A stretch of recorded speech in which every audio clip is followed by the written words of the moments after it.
Today on the Big 3 in 30, Kansas hands Arizona its first loss of the season. They take down number one. This becomes their crown jewel victory of the season. Mikael Brown Jr. drops 45 points for Louisville in a win. The Louisville Cardinals completely dismantled the NC State Wolfpack on Monday. And Indiana dominates against Oregon. Indiana runs away with it in the second half. This is the Big 3 in 30 College, the three biggest stories on campus from our local experts at the Locked On Podcast Network. We bring you the real story, why it matters, what's next, who wins the big game, and more, all in 30 minutes. The Big 3 in 30 College starts now. Thank you for making the Big 3 in 30 your first listen of the day, part of the Locked On Podcast Network, your team every day. Today's episode is brought to you by FanDuel. Download the FanDuel app now by visiting FanDuel.com and win $300 in bonus bets if your first $5 bet wins. Kansas hosted previously unbeaten Arizona last night, and the Jayhawks handed the number one Wildcats their first loss of the season, even with Darren Peterson out for the game. Locked On Jayhawks host Derek Johnson has the recap. Kansas wins 82-78. They take down number one. This becomes their crown jewel victory of the season, in which they continue to stay rolling. They've now won 8 consecutive games, and now we can have the conversation of KU being in the Big 12 title race. Who would have thought we could be having this conversation after the 1-2 start to the season, right? And now, obviously, you still have a very difficult schedule in front of you. Arizona's probably not going to lose many more games. Houston is hanging around with just one loss still. Iowa State's still hanging around there too.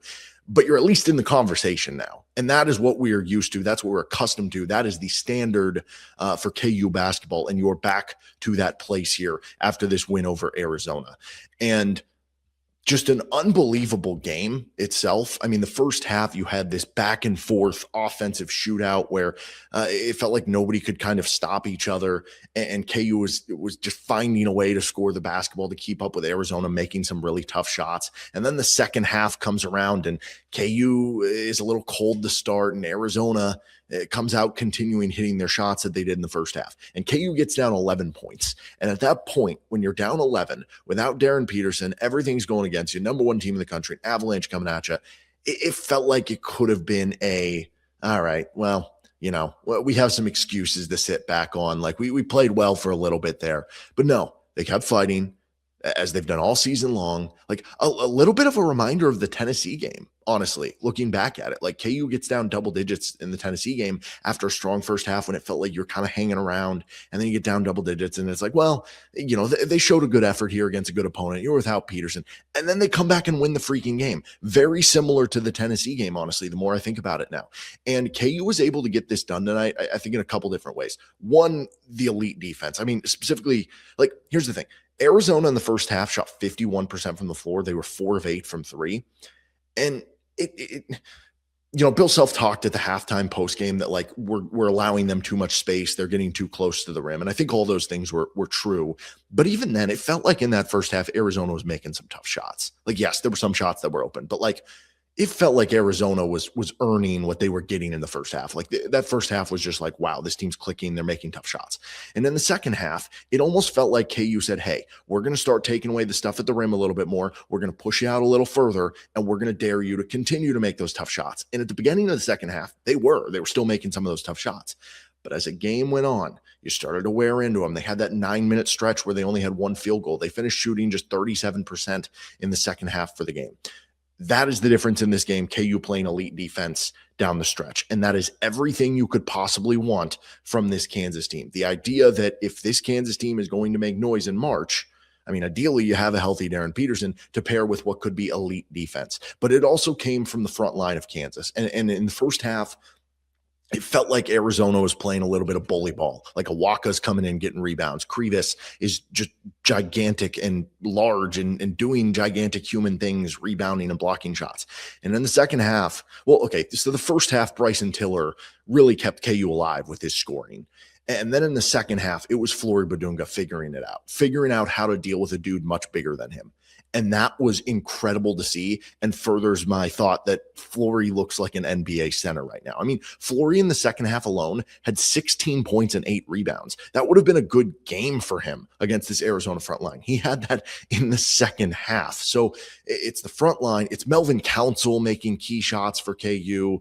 the best inefficient game I've ever seen from Melvin Council. It's Jamari McDowell having a big first half. I know it wasn't as strong in the second half, but that helps you keep within striking distance. Same with the Tiller first half, right? It's on Marco hitting a few timely buckets. And like, that's the thing here too. If you would have said without Darren Peterson, KU was going to upset number one Arizona, I would have kind of thought that, like, okay, maybe KU just got like white hot from three. You know what I mean? Like, maybe KU found a way to hit 12 threes, like Melvin Council had an NC State game, or Trey White like went bonkers from three. But you end up with a game where Trey White is 1 of 6 from the floor. You end up with a game where Paul Mbia played and had 0.0 rebounds. Cole Rosario played, had 0.0 rebounds. Jaden Dawson did not play. And that was all the contributions you got, and you still beat them. You went 5 of 15 from three. Arizona, a team who came into this shooting 32% from three in Big 12 play, they actually shot 40%.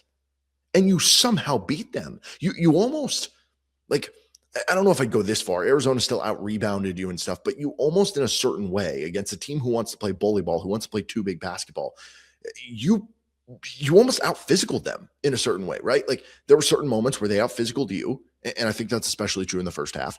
But the fact that Kansas had only 1 less offensive rebound than Arizona, the fact that Kansas only had 2 less points in the paint against the team averaging the most points in the paint in the country, the fact that Kansas matched Arizona with 8 blocks, KU went toe-to-toe in the front court, and that's what this is about to me.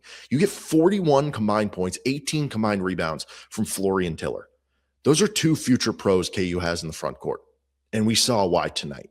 And that was really, really cool for KU. And so now, I mean, we can get into some of the biggest positives and negatives of the game. Like, the biggest positives are the front line, Jamari McDowell's first half, just the overall resiliency and grit that this team continues to show.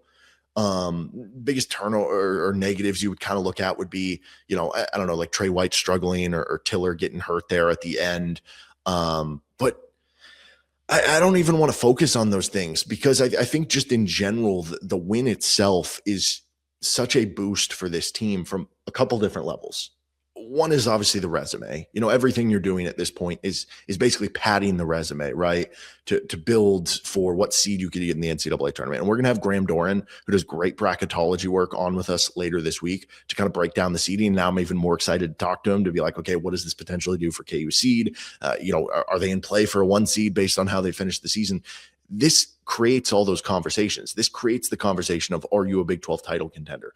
This puts you into all of those conversations. This lifts up your resume in a real way with a crown jewel win that nobody else has. You're the only team that has beaten Arizona to this point in time.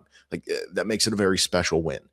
And beyond all of that, if we're just talking from this would have been a huge win even if Darren Peterson played. But it's objectively if you could have gone back in time to the moment you found out Darren Peterson wasn't going to go, and somebody from the future would have came back in time and told you, hey, Kansas can win this game, but it's going to take them not playing with Darren Peterson. Obviously, you would have taken it because you just wanted to win the game, but it almost makes it more impressive, right? Because now like, the whole idea has been, oh, Kansas is a good team. They're a better team than we thought without Darren Peterson. They can get by. They're scrappy. But can they beat a UConn, right? They lose that game at home to UConn. Can they beat one of the elite teams in the country? Well, guess what you showed tonight? I get it. It's at home. Allen Fieldhouse was phenomenal. It'll be tougher to play in Tucson and stuff. But point being, you showed tonight that scrappy bunch of characters, group with Melvin Council, those dudes in the front court, even playing basically a 6-man rotation without Darren Peterson. That scrappy group beat the number 1 team in the country without Darren Peterson. So I guess the sky's the limit for this team with or without Darren Peterson. And that's a pretty dang cool thing to come away from this game with. The Winter Games are officially here, and if you're anything like us, you're locking in for events you only get to see on the biggest stage every 4 years. That's why following the Winter Games on FanDuel just makes sense. From medal counts to individual events is finding your angle on the sports you care about the most. FanDuel gives you more ways to stay connected to the action. It's the building drama of curling matches, races defined by inches or fractions of a second. Both popular and niche events become must-watch when you're fully locked into the competition. The Winter Games are on, and there's no better place to follow them with FanDuel. Play your game. Welcome back to the Big 3 and 30 College. Louisville beat NC State by 40 last night, and Mikel Brown Jr. tied a school record for the Cardinals with 45 points. To recap the dominant win, here's Dalton Pence with Locked On Louisville. The Louisville Cardinals completely dismantled the NC State Wolfpack on Monday, 118-77 at the KFC Yum Center. We're going to break down the complete offensive clinic that Pat Kelsey's team put on. We will explain what this win means for the resume, what it means for the rest of the regular season, momentum, all that good stuff. We're going to begin today's show by highlighting one of the best individual performances in program history. Mikel Brown Jr. on a Monday night just casually had one of the most legendary performances that I've ever seen from a Louisville Cardinal in my lifetime. It's arguably the best performance from a player in a Cardinal uniform. He tied the single game record for points scored in program history, 45 points. Wes Unseld once stood alone with that record. Mikel tied that number at 45. He also tied Rain Smith's 10 three-pointers made record from last season. In this game, 34 minutes, 14 of 23 from the field, 10 of 16 from three, 7 of 7 from the free throw line, 45 points overall, 9 rebounds, 2 assists, 3 steals. Mikel put up video game numbers. That's how good this performance was. And it makes it even better considering some of the consistency issues that he's been dealing with shooting the basketball, right? His talent hasn't really been represented by the shooting splits from this season. And not to mention missing over a month doesn't help things when you're trying to find your footing and become more efficient from the field. But this was a game where he saw a couple shots go in. And, I mean, the first half, he was just making tough shot after tough shot, like we know Mikel can make, right? And I think that that's one of the more frustrating things about Mikel's slump through this year. It's not almost the slump itself. It's more so that you know what Mikel can do. He's one of those players that is in a different echelon of talent, a guy that can completely win you a game by himself. Now, he didn't win it just by himself, but he scored 45 points. And, I mean, fireworks from the beginning to the end. Played really good defense, crashed the boards, and, hey, like I said, he controls and demands that gravity from opposing teams. And NC State tried everything they could. They couldn't stop him. He was a man on a mission. Possibly could have gotten to 50 if he stayed in for the entire game at the end, but Pat Kelsey pulled him out with about 2 minutes remaining. And look, I did mention coming into this game that he needed to play better. He needed to shoot the ball better. Now, I did give him his props, saying that even when his shot wasn't falling, he was facilitating the basketball efficiently and effectively. But Louisville needed their star point guard and their star shooting guard to get out of their slumps respectively and lead this team to new heights. And it seemed like Mikel and Ryan Conwell took that to heart. Now, I predicted a Louisville victory. The only issue is that I was about 39 points off when it comes to the margin of victory. I thought that this was going to be a very close game. I was very wrong, and I'm so glad. This was an awesome game to watch. But just a special performance. And you could tell with the vibes in the Yum Center, everyone knew what was happening. Everyone witnessed the greatness and they appreciated it in the moment. But here's the thing. So many people were writing him off after his struggles. Now, he hasn't been terrible since he's come back from injury, but he's been inconsistent. 7 points against Duke, 6 against Notre Dame, 12 against Wake Forest, but he did have 20 against SMU and 20 against Virginia Tech. It's just a matter of being more consistent, finding your shot, and he was taking shots in the flow of the offense, and it was awesome to watch. But so many people were super loud with that criticism. I can't tell you how many tweets I saw of, Mikel's just not the guy. Michael should stay for a second year at Louisville.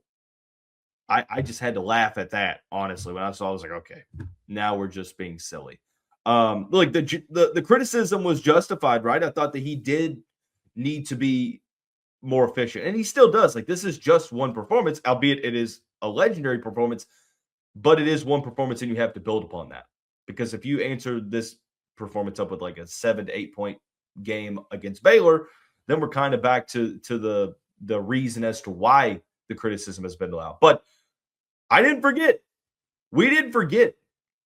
People have been talking bad about Michael for the past month, even back to like before injury, past couple months. I mean, talk about, oh, well, Michael just isn't as good as advertised. He is overrated.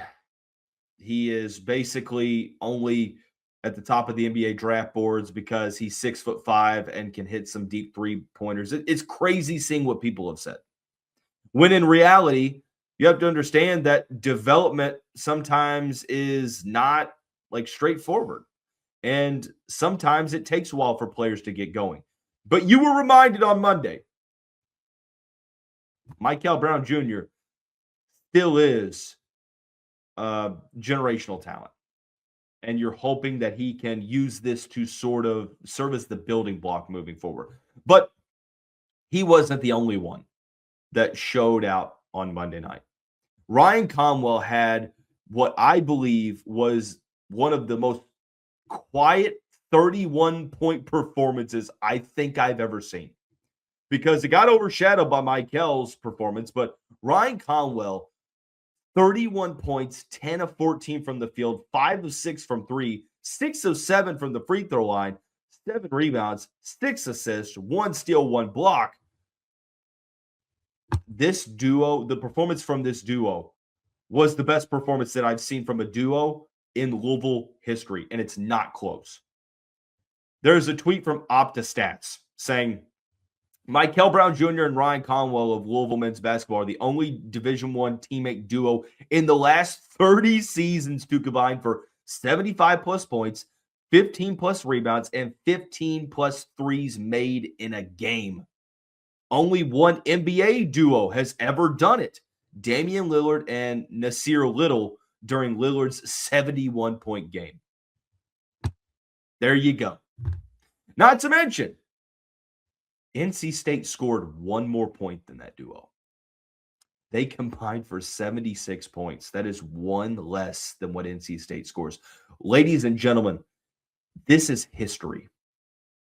This is history that you're witnessing. What you saw on Monday night is not something easily duplicated. In fact, it hasn't been done in the last 30 seasons. Since the turn of the 21st century, this has not been done. And you saw Michael and Ryan both ascend to a level that's, I mean, I don't think we've seen from a duo collectively. So I'm just sitting here still in shock. Like, this is being recorded late on Monday evening. So I've had a little bit of time to process this, but not much. Like, I'm still sitting here just kind of in awe. Like, man, what we saw on Monday actually happened. Michael scored 45. Ryan scored 31. And you had 1 less point between those two than NC State had all evening. And hey, it was not only hitting their 3-pointers, it was them getting to the basket, being assertive, getting downhill, getting to the free throw line, and opening up some shots for their teammates too. Overall, this offensive performance, they accounted for 76 of 118 points. I don't want to be a victim of recency bias, but can I just say that this might be the best offensive performance, context considered, offensive performance that I've seen from this program in my life as a Cardinal fan. The Winter Games are officially here, and if you're anything like us, you're locking in for events you only get to see on the biggest stage every 4 years.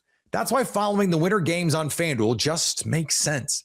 From medal counts to individual events is finding your angle on the sports you care about the most. FanDuel gives you more ways to stay connected to the action. It's the building drama of curling matches, races defined by inches or fractions of a second.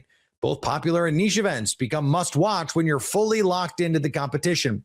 The Winter Games are on, and there's no better place to follow them with FanDuel. Play your game. Welcome back to the Big 3 and 30 College. Lamar Wilkerson scored 41 points for Indiana in a Hoosiers win over the Oregon Ducks, and Jacob Goins tells you more on Locked On Hoosiers. 92-74 final score.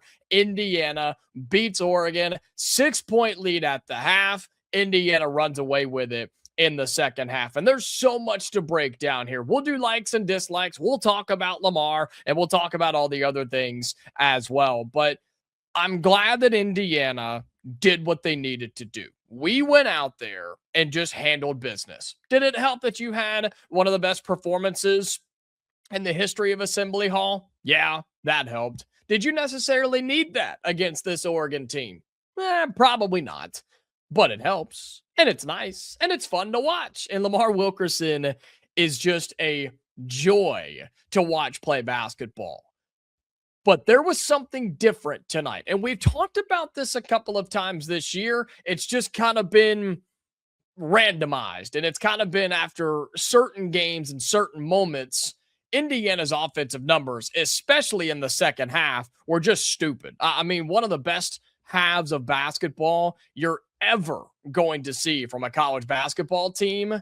And we'll talk about why that is and what that means moving forward. But it looked different tonight. Indiana continued to do the things that has made them successful on the offensive end of the floor. Yes, they got it into the hands of one of the best scorers in the game right now. Lamar Wilkerson is one of the nation's best basketball players. He needs to be in discussions for several big-time awards. I'm talking Big Ten Player of the Year. I'm talking All-American. He needs to be in all of it, okay? He needs to be in those discussions. I think he's that good.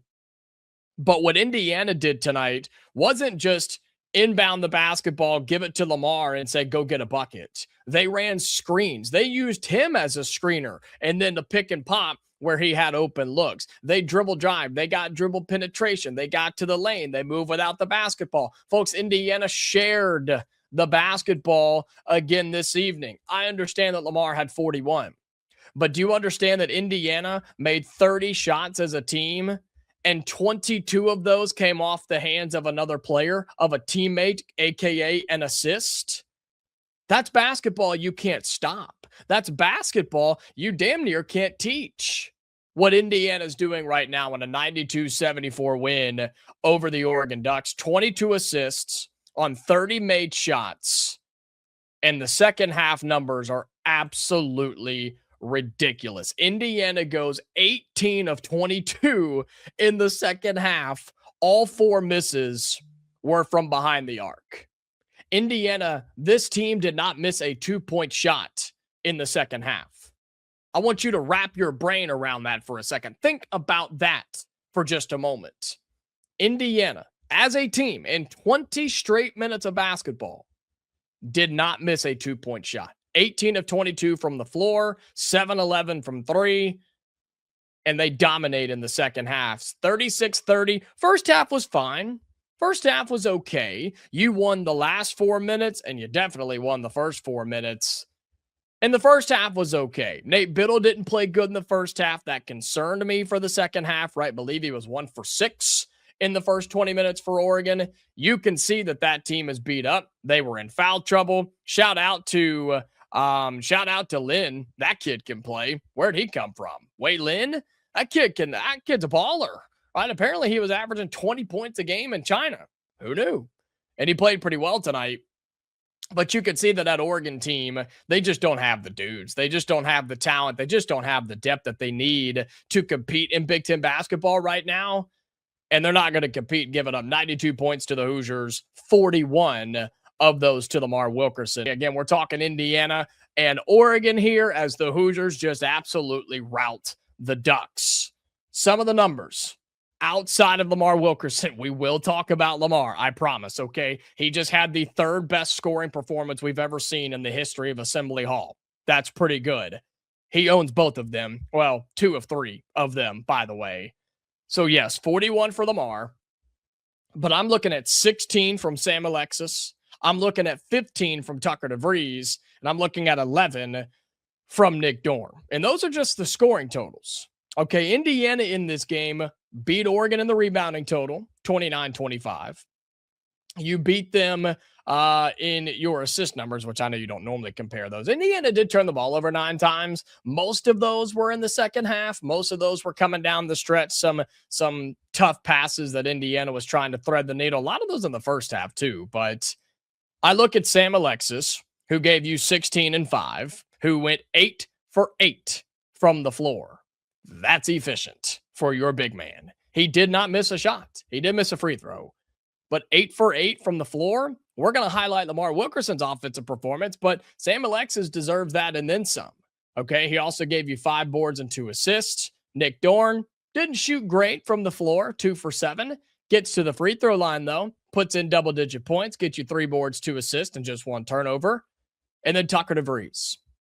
We need to talk about Tucker. We do. We need to talk about him. I want to talk about him because he is finally starting to find his role on this team. 15 points, 3 rebounds, 7 assists for Tucker DeVries. He had nearly a third of the assist of this basketball team tonight. He has found his role. He can still score. He can still make shots. He can still hit threes. He had 2 of them tonight. But you also see that he's a better player in the painted area. Whether he is shooting or facilitating, Tucker DeVries is a better player inside the painted area. Unless he's in a transition catch and shoot 3, that's the only time I want him really making an impact out there. Other than that, get to the lane. Good things happen. Yes, when Tucker DeVries touches the paint, but when this Indiana team touches the paint. How many times have we talked about that on Locked On Hoosiers right here about this Indiana team having to get to the lane, crunching the defense, spreading things out, and making it difficult for teams to defend you. When you're shooting like you did tonight, nobody can defend you. We know that. But this Indiana team looked efficient on offense. Even, I'm not going to say without the 41 points, but it's the way you got those. It looked easy. It looked simple. Yes, that has something to do with Oregon's defense, but give Indiana credit. Give the Hoosiers credit tonight for going up against, 4 or 5 different defensive sets for the Ducks. And Darren DeVries, head coach for the Hoosiers, he talked about it. He said he was worried. He was scared to death of this Oregon team defensively because his team didn't have time to prepare. You just played a game on Saturday, and this is how you perform at home? This is what you needed. And Indiana was able to pretty much torch whatever defense Oregon threw at them. It really didn't matter. 2-3 zone, man-to-man, right? Didn't really a kind of a matchup zone they threw at you at times. Didn't matter. Indiana nearly broke more records tonight. I think Sam Alexis I think it's in Indiana basketball history. That may be one of the most efficient performances we've seen from a Hoosier on the hardwood. I'll see if I can find some of that. Good Lord. Here's a stat for you. In the second half, some of my basketball nerds in here will love this. Indiana scored 1.81 points per possession in the second half. 1.8 points per possession in the second half. That's absurd to think about. You were basically knocking down a bucket every time you walked down there. Basically. That's unbelievable. That is unbelievable. So Sam Alexis has one of the most efficient games we've ever seen. Lamar Wilkerson has one of the best scoring performances that we've ever seen. And Indiana routs Oregon again, 92-74.